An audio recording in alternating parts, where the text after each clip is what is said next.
ಪ್ರಾಣಿಗಳನ್ನು ಪ್ರೀತಿಸ್ತೀವಿ, ಆದ್ರೆ ಮನುಷ್ಯನನ್ನ ದ್ವೇಷಿಸ್ತೀವಿ. ಈ ಯಾವ ಧರ್ಮದವನು, ಆ ಧರ್ಮದವನು, ಈ ಜಾತಿಯವನು, ಆ ಜಾತಿಯವನು. ಅದಕ್ಕೆ ನಮ್ಮಲ್ಲಿ ಈ ಜಾತಿ ವ್ಯವಸ್ಥೆಯಿಂದ ಗುಲಾಮಗಿರಿ ಮನೆ ಮಾಡಿಬಿಡ್ತಾರೆ. ಗುಲಾಮಗಿರಿಯಿಂದ ಮನೆ ಮಾಡಿಬಿಡ್ತಾರೆ. ಮೇಲ್ ಜಾತಿಯವರು ಸಿಕ್ಕಿದ್ರೆ ಸ್ವಾಮಿ ಅವರು ಕೂಡ ಮೇಲ್ ಜಾತಿಯವರು ಸಿಕ್ಕಿದಾಗ ಅವರ ಅವಿದ್ಯಾವಂತ ಬುದ್ಧಿ ಸ್ವಾಮಿ ಅಂತೀವಿ. ಆದ್ರೆ ದಲಿತ ಒಬ್ಬ ವಿದ್ಯಾವಂತನಾದರೂ ಕೂಡ ಶ್ರೀಮಂತನಾದರೂ ಕೂಡ ಅವನ ಸಿಂಗುಲರ್ನಲ್ಲಿ ಮಾತಾಡುತ್ತೀವಿ, ಏಕರೂಪದಲ್ಲಿ ಮಾತಾಡುತ್ತೀವಿ. ಇದೇ ನಮ್ಮಲ್ಲಿರ್ತಕ್ಕಂಥ ಗುಲಾಮಗಿರಿಯ ಸಂಕೇತ. ಇದೇ ನಮ್ಮಲ್ಲಿರ್ತಕ್ಕಂಥ ಗುಲಾಮಗಿರಿಯ ಸಂಕೇತ. ಎಲ್ಲಿವರೆಗೆ ನಾವು ಈ ಗುಲಾಮಗಿರಿಯ ಸಂಕೇತವನ್ನು ಕಿತ್ತಾಕಲ್ಲ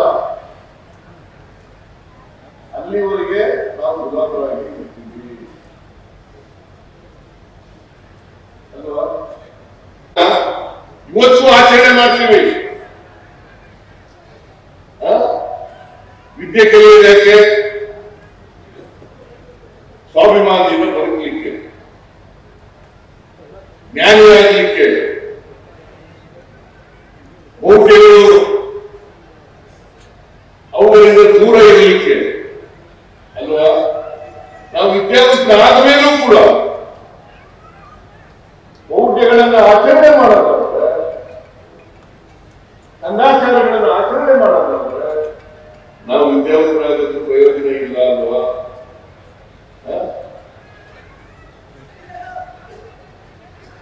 ನೀನು ಯಾಕಪ್ಪ ಇವತ್ತು ಬಟ್ಟೆ ಇಲ್ಲ, ಒಟ್ಟಿಗೆ ಇಟ್ಟಿಲ್ಲ, ಅವಿದ್ಯಾವಂತರಾಗಿದೆಯಾ, ಬಡತನದಿಂದ ಇದೆಯಾ ಅಂತಂದ್ರೆ ನಾನು ಅನ್ಯಾಯ ಬರೋ ಸ್ವಾಮಿ ಅಂತಂದ್ರೆ ಏನ್ ದೇವ್ರು ಬರ್ದಿದ್ದ? ನಿಮ್ಗೆ ಅವಕಾಶ ಸಿಕ್ಕಿಲ್ಲ, ವಿದ್ಯಾವಂತರಾಗಲಿಲ್ಲ. ಅವಕಾಶ ಸಿಕ್ಕಿದ್ರೆ ಎಲ್ಲರೂ ಕೂಡ ವಿದ್ಯಾವಂತರಾಗಲಿಕ್ಕೆ ಸಾಧ್ಯ ಆಗ್ತದೆ. ನಮ್ಮ ಸಮಾಜದಲ್ಲಿ ಬಹುತೇಕ ಜನ ಸಮಾಜದಲ್ಲಿ ಇರ್ತಕ್ಕಂಥವ್ರು 100ಕ್ಕೆ 80-85 ಜನ ಅವಿದ್ಯಾವಂತರಾಗಿದ್ದಾರೆ. ಸೂತ್ರರಲ್ವ? ಇವರು ವಿದ್ಯೆ ಕಲಿತಕ್ಕಂಥ ಅವಕಾಶ ಇರಲಿಲ್ಲ, ಮಂತ್ರ ಕಲಿತಕ್ಕಂಥ ಅವಕಾಶ ಇರಲಿಲ್ಲ, ಸಂಸ್ಕೃತ ಕಲಿತಕ್ಕಂಥ ಅವಕಾಶ ಇರಲಿಲ್ಲ. ಹೆಣ್ಮಕ್ಳು ಕೂಡ ಇಲ್ಲಿ ಬಹಳ ಜನ ಇದ್ದಾರೆ. ಹೆಣ್ಮಕ್ಳಿಗೂ ಕೂಡ ವಿದ್ಯೆ ಕಲಿತಕ್ಕಂಥ ಅವಕಾಶ ಇರಲಿಲ್ಲ. ಅವಕಾಶ ಸಿಕ್ಕಿದ್ರೆ ಎಲ್ಲರೂ ಕೂಡ ವಿದ್ಯಾವಂತರಾಗಲಿಕ್ಕೆ ಸಾಧ್ಯ. ವಿದ್ಯೆ ಯಾರ ತುಂಬನೇ ಸೂಕ್ತ ಅಲ್ಲ. ಹಾಗಿದ್ರೆ ಬಾಬಾ ಸಾಹೇಬ್ ಅಂಬೇಡ್ಕರ್ ಅವರು ಈ ದೇಶಕ್ಕೆ ಸಂವಿಧಾನ ಕೊಡಲು ಸಾಧ್ಯ ಆಗಿಲ್ಲ. ಯಾವ್ಯಾವ ಹುಟ್ಟಿದ್ದು ಬಾಬಾ ಸಾಹೇಬ್ ಅಂಬೇಡ್ಕರ್ ಅವರು? ಅಸ್ಪೃಶ್ಯ ಜನಾಂಗದಲ್ಲಿ ಹುಟ್ಟಿದ್ದದ್ದು. ವಾಲ್ಮೀಕಿ ಯೋಗದಲ್ಲಿ ಹುಟ್ಟಿದ್ದು. ಈ ದೇಶಕ್ಕೆ ಮಹಾನ್ ಗ್ರಂಥ ರಾಮಾಯಣ ಬರೆದವರು ಯಾರು? ಮಹಾಭಾರತ ಬರೆದವರು ಯಾರು? ವ್ಯಾಸ. ಯಾವ ಜಾತಿ ಸೇರಿದವರು? ಬೆಸ್ತರ ಜಾತಿ ಸೇರಿದವರು. ಸಾಧ್ಯ ಆಗಿಲ್ಲ.